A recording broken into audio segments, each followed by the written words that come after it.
प्रेक्षक हो, महाराष्ट्रात सगळीकडेच विधानसभेसाठी उमेदवारी अर्ज भरण्याची लगबग सुरू झाली।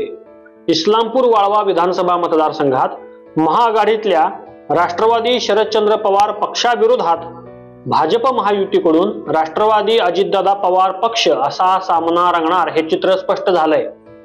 जयंत पाटील आणि निशिकांत पाटील यांनी आपले उमेदवारी अर्ज दाखल केलेत। इस्लामपूर वाळवा विधानसभा मतदारसंघात राष्ट्रवादी विरुद्ध राष्ट्रवादी अशी लढत बघायला मिळणार आहे। गेली 35 वर्ष एक हाती सत्ता असणारे राष्ट्रवादी शरदचंद्र पवार पक्षाचे प्रदेशाध्यक्ष जयंत पाटील यांनी राज्याचे अर्थमंत्री म्हणून काम पाहिलंय। शरद पवारांनी जे महत्त्वाचं खातं कधी अजितदादांना दिलं नाही ते गृह खातं, या खात्याचे जयंत पाटील हे मंत्री होते।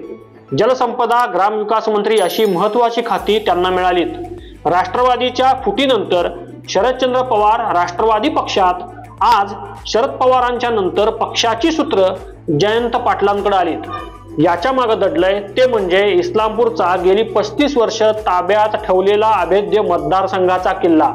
प्रदेशाध्यक्ष म्हणून महाराष्ट्रभर फिरत असताना आपल्या मतदारसंघावर आणि तेथील विकास कामावर त्यांनी दुर्लक्ष केलं नाही।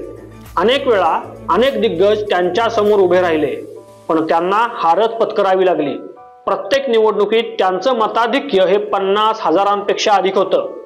2004च्या निवडणुकीत सर्वाधिक 85,000चं मताधिक्य त्यांनी घेतलं होतं। जयंत पाटील यांना इस्लामपूर मधून पराभूत करू शकेल असा एकही विरोधक गेली 35 वर्ष इस्लामपूर मतदारसंघात दिसला नाही।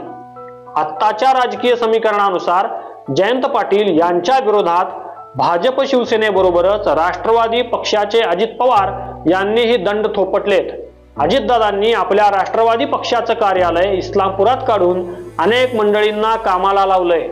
भाजप, शिवसेना आणि अजित पवार गट महायुती एकत्र येऊन जयंत पाटलांच्या इस्लामपूरच्या बालेकिल्ल्यात सुरुंग लावून करेक्ट कार्यक्रम करतील का?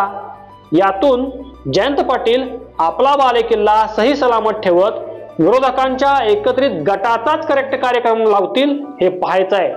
कशी आहे इस्लामपूरच्या मतदारसंघाची आत्ताची स्थिती, हाच विषय घेऊन बोलूयात। नमस्कार, मी राहुल कुलकर्णी, तुम्ही पाहताय सत्यवेद। साखर कारखाने, दूध संघ, शिक्षण संस्था या माध्यमातून जयंत पाटील यांनी आपल्या मतदारसंघात आपलं वर्चस्व तयार केलंय।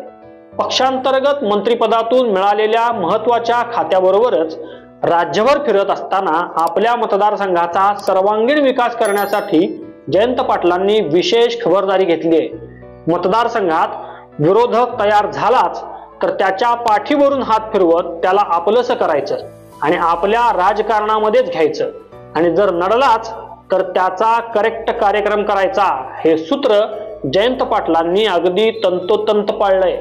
सर्व काही सुरळीत सुरू असताना 2016 मध्ये जयंत पाटील यांना पहिला धक्का बसला, तो म्हणजे इस्लामपूर नगरपालिकेत थेट नगराध्यक्षपदी भाजपचे निशिकांत पाटील हे निवडून आले। राष्ट्रवादी सोडून सर्वच विरोधकांची ताकद यासाठी एकत्रित आली होती। यामध्ये आमदार सदाभाऊ खोत, महाडिक बंधू विक्रम पाटील, आनंदराव पवार यांचा प्रमुख वाटा आहे। ही निवडणूक जिंकल्यामुळे निशिकांत पाटील हेच जयंत पाटलांच्या विरोधात उभे राहू शकतात अशी परिस्थिती तयार झाली। पण 2019 साली जागा वाटपात इस्लामपूरचं तिकीट शिवसेनेच्या वाट्याला आलं, त्यामुळे शिवसेनेकडून गौरव नायकवडी यांना तिकीट मिळालं। यातच निशिकांत पाटील यांनी बंड केलं आणि अपक्ष मैदानात उतरले। या निवडणुकीमध्ये गौरव नायकवडी यांना 35,000 मतं, निशिकांत पाटील यांना 43,000 मतं, तर जयंत पाटील यांना 1,15,000 मतं मिळाली होती आणि ते विजयी झाले।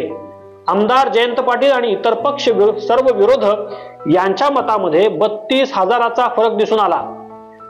आत्ताच्या निवडणुकीत मात्र विरोधकांची एकी होणं शक्य आहे का, हा महत्त्वाचा मुद्दा आहे। याला कारणही तशीच आहेत। लोकसभेच्या पार्श्वभूमीवर घेतल्या गेलेल्या जाहीर सभेमध्ये भाजपचे प्रदेशाध्यक्ष चंद्रशेखर बावनकुळे यांनी इस्लामपूरचा भावी आमदार म्हणून निशिकांत पाटील यांच्या नावाचा उल्लेख केला होता।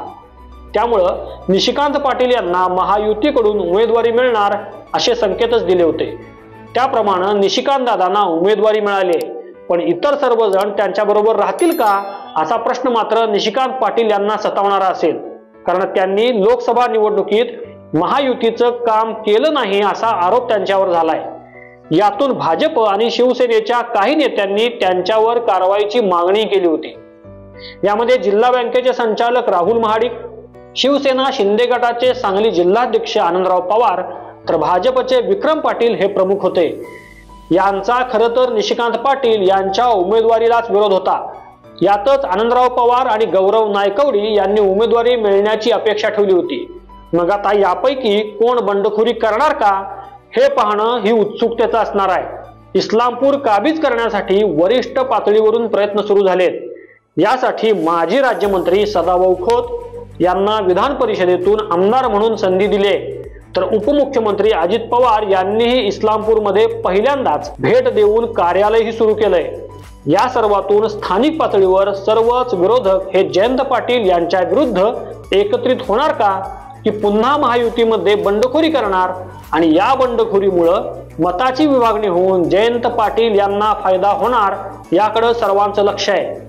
तसंच जयंत पाटील यांना महाविकास आघाडीतूनही काही धोका होणार नाही ना, कारण सांगली लोकसभा मतदारसंघामध्ये बरीच खळबळ माजली होती। खासदार विशाल पाटील आणि आमदार विश्वजित कदम यांनी इस्लामपूर वाळवा मतदारसंघामध्ये आपलं 10 पटीनं लक्ष राहील, मतदारसंघात नवीन निर्णय घ्यावे लागतील या पद्धतीच्या वक्तव्यातून अप्रत्यक्ष असा इशाराही दिला होता। यामुळे संपूर्ण महाराष्ट्राचं लक्ष या निवडणुकीकडे लागलंय। एकूणच सर्व विरोधक एकत्र येऊन जयंत पाटलांसाठी महायुतीकडून अजित चक्रव्यूह तयार करून इस्लामपूरच्या रणांगणात अडकवण्याची खेळी केली। ते चक्रव्यूह जयंतराव भेदणार का आणि जयंत पाटील हे आपल्या राजकीय खेळीनं विरोधकांना पुरून उरणार का हे चित्र निवडणुकीतूनच स्पष्ट होईल। आपणाला याबद्दल काय वाटतं आम्हाला कमेंटमध्ये सांगा। व्हिडिओ आवडला असेल तर लाईक करा, शेअर करा आणि सबस्क्राईब करायला विसरू नका। भेटूच पुढच्या व्हिडिओत, तोपर्यंत नमस्कार।